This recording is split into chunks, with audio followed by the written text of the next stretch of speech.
Our frustrations with each other piled up, leading my husband and me to decide on a divorce. But since then, our daughter started growing distant for some unknown reason.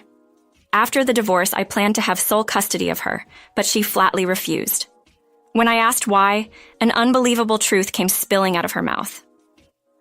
My name is Ophelia, and I'm 40 years old. I've been married to Eugene for 15 years. We have a daughter named Charlotte, who just entered 8th grade this year. Charlotte has always been a mommy's girl, always clinging to me, saying, "Mom, Mom." But over the past few months, she's become increasingly cold towards me. At first, I thought I was imagining it and didn't think much of it, but something's definitely off. We used to go shopping and eat out together. Just a short while ago, she even used to suggest these outings, but lately, those invitations have disappeared. "Hey, Charlotte, I heard there's a new cafe nearby. Want to check it out?" Without missing a beat, Charlotte said, "No." "Oh, all right. How about the shopping mall in the next town? You were asking Dad for some new clothes the other day, right?" I said. "I'm not going, but stop bugging me. Don't talk to me," Charlotte replied. "Wait, Charlotte. It's like she can't stand even being in the same room with me. She leaves for another room as soon as I speak. This time, she slammed the door and left the living room. She's only in 8th grade. Could this be teenage rebellion? But if that were the case, why is she so hostile toward me and only me? She seems to talk normally with her dad. I'm worried about her, but I can't focus only on that. That's because at this time, my divorce talks with my husband were moving forward. Eugene and I met 16 years ago. It was on an outdoor tour that I whimsically decided to join, and we hit it off. We started dating soon after and got engaged within just 6 months.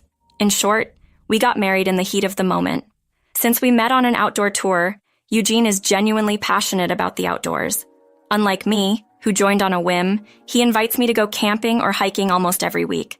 But doing this week after week is both physically and financially exhausting. "Ophelia, where do you want to go this weekend?" Eugene asked. "Are we going somewhere again?" I replied. "Again? That's what makes our weekends fun, right?" Eugene said. "Yeah, but it costs money, and I'm pretty wiped out from work," I said. "Don't be like that. Being in nature is good for us." "Anyway, I'll make plans," Eugene said. "All right." This was how our plans often got made, almost like I was being forced into them.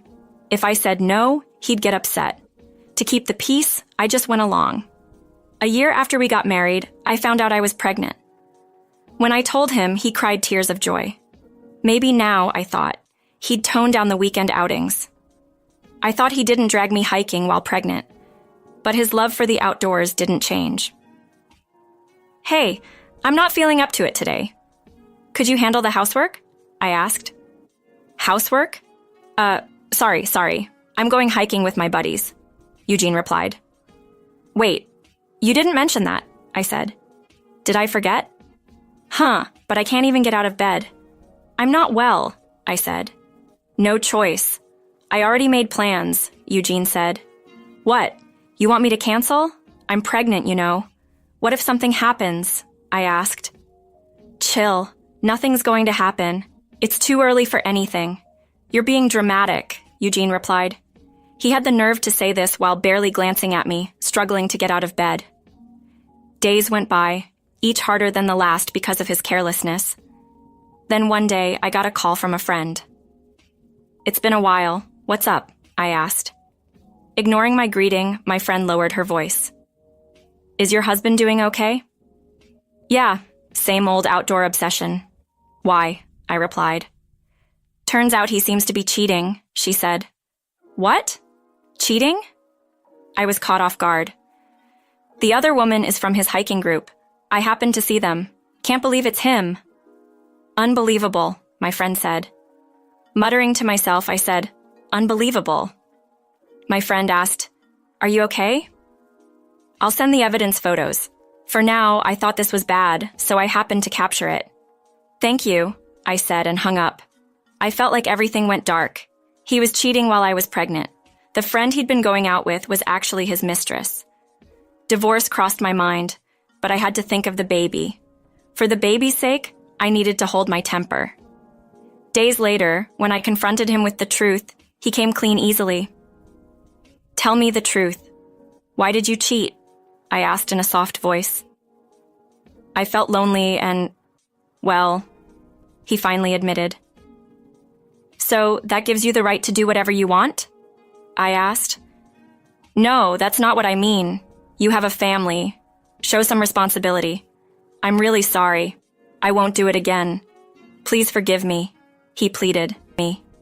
We decided to continue our marriage based on his promise that he wouldn't do it again.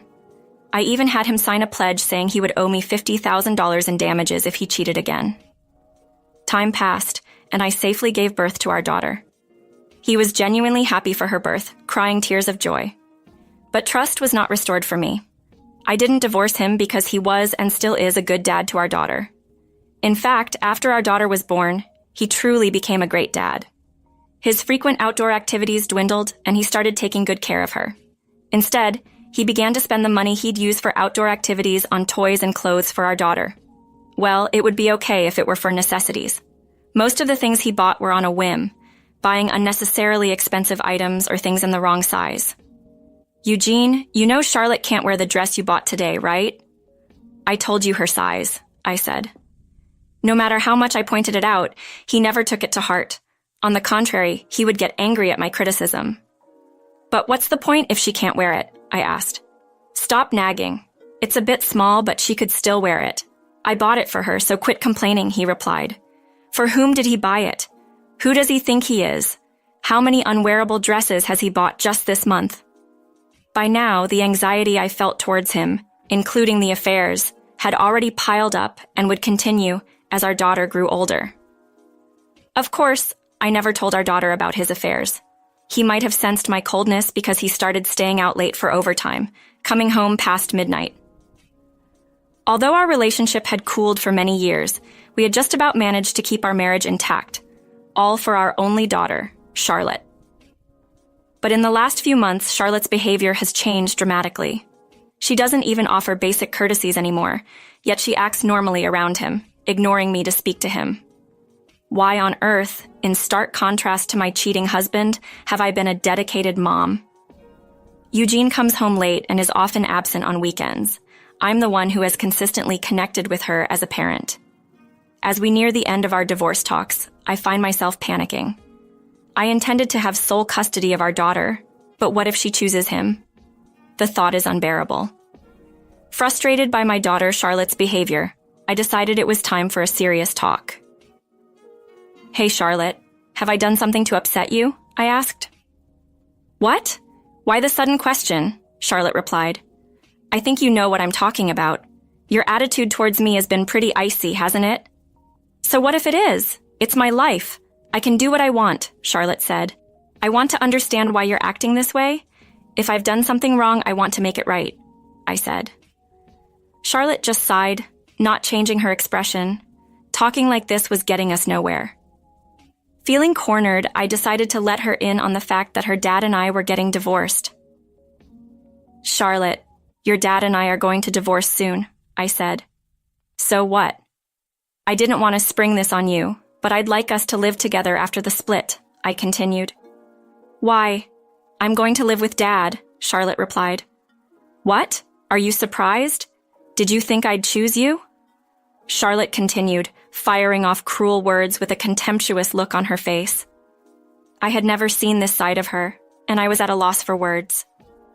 Seeing my stunned reaction, she continued. I'm going with Dad, no matter what you say. I can't stand living with someone as terrible as you, Charlotte said. Terrible? Wait, what do you mean? I asked, playing dumb.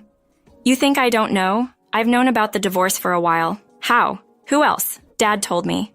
He also told me what a terrible person you are, Charlotte continued, glaring at me. Something was definitely wrong here. So I tried my best to convince her. Charlotte, you'll be going to high school and college soon. You can't be with your dad. He's too financially unstable. I want sole custody for your sake, I said pleadingly. I went on to tell her how unstable my husband's life was and why it worried me. My heartfelt plea was, I'd really like you to stay with me. So Charlotte, I want you to come with me. I promise to work harder than ever. But what came out of her mouth was unbelievable. Don't be ridiculous. You're the one having an affair, blaming Dad, and trying to deceive me. That's awful. What an affair. It's Dad's fault that we're tight on money. You're giving our money to your lover, aren't you? And yet, you blame it all on Dad. Wait a minute, what are you talking about? Don't play innocent. Dad told me everything. I don't need a lying, cheating mom. You disgust me. I felt a surge of anger throughout my body. He fed her such lies. He's the one who cheated, yet he's making me out to be the villain, trying to rob our daughter of her future. Absolutely unforgivable. First things first, I have to clear out my daughter's misunderstanding, so I decided to disclose a long-hidden truth to her. Charlotte, listen to me. I never cheated. What? You expect me to believe that now? It's not a lie. I firmly grasped Charlotte's shoulders. I would never cheat, especially with you, my dear Charlotte. In the picture, in fact, it was Dad who cheated. When I told my daughter about the past affair, Charlotte looked down, her face turning pale. In the awkward silence, I spoke gently. I'm sorry this is happening so suddenly, Charlotte, but you needed to know the truth. Then, Charlotte looked sternly at me. You still have those photos of Dad's affair that my friend took, right? Yes, I do have them. Show me. But just do it. I want to believe you, Mom. Faced with my daughter's earnest gaze, I felt compelled to respond. I took out the photos from the back of a drawer and handed them to her. After taking a deep breath, Charlotte apologized. I'm sorry, Mom. I shouldn't have assumed things without hearing your side. It's okay. No need to apologize, I said. Awful things because Dad seemed so sincere. I thought he was the one telling the truth.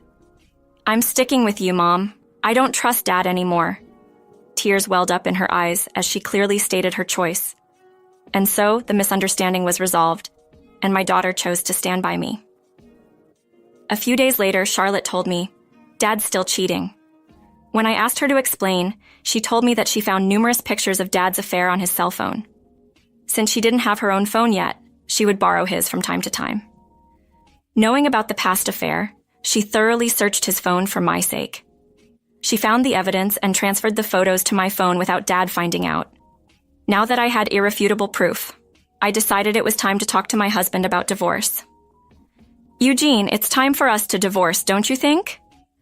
Continuing from the previous scenario, the husband was visibly shaken by my words.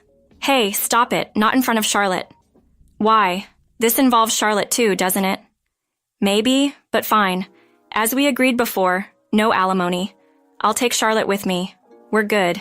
He said it so casually, as if it was a given that our daughter would go with him. Judging by Charlotte's cold behavior to me, he seemed overly confident. Then, our daughter looked at me and smiled. Mom, I want to go with you. What? Charlotte, didn't I explain everything to you? You did. You said Mom is cheating, that she's giving money to her lover. See? That's why you should go with me, your dad. You're lying about Mom's affair, aren't you? What? I know everything, Dad, about your spending habits and your past affairs. How did you... It's disgusting that you lie to me to get on your side. At this, the color drained from my husband's face, replaced by a look of utter despair. Charlotte continued, You're still cheating, aren't you, Dad? What? What are you talking about? Your phone is full of pictures of your affair. Big mistake lending it to me, thinking I was on your side. Charlotte's gaze hardened and she yelled, You're cheating, yet you blame Mom and even lie to me. You're not just a terrible dad, you're a terrible human being. Charlotte, wait. I don't want to hear any excuses from a man who cheats. You've hurt Mom too. I don't trust you anymore, and you're no longer family to me. Only Mom is my real family. I will never forgive you. Apparently, these words from his beloved daughter were too much. My husband sat down, tears forming in his eyes. He just looked down as if searching for words he couldn't find. Later, we successfully got divorced. Thanks to having made a prenuptial agreement, I managed to receive a clean $50,000 in alimony from my husband. He's left with nothing but debt and seems to be hounded daily by debt collectors. Unable to manage even basic household chores, he lives amidst heaps of trash. As for me, I live happily with Charlotte. Now that she knows the whole story, she's back to her kind self. Mom, there's a new dessert shop in the next town. I really want to go. Yes, take me, Mom. All right, we'll go on my next day off. Really? Yay! I may feel bad about taking her away from her father, but I have no regrets. Seeing the look on my daughter's face, I know I made the right choice. I'll continue to shower her with love and will live happily ever after. I'm committed to loving this child who believes in me for the rest of my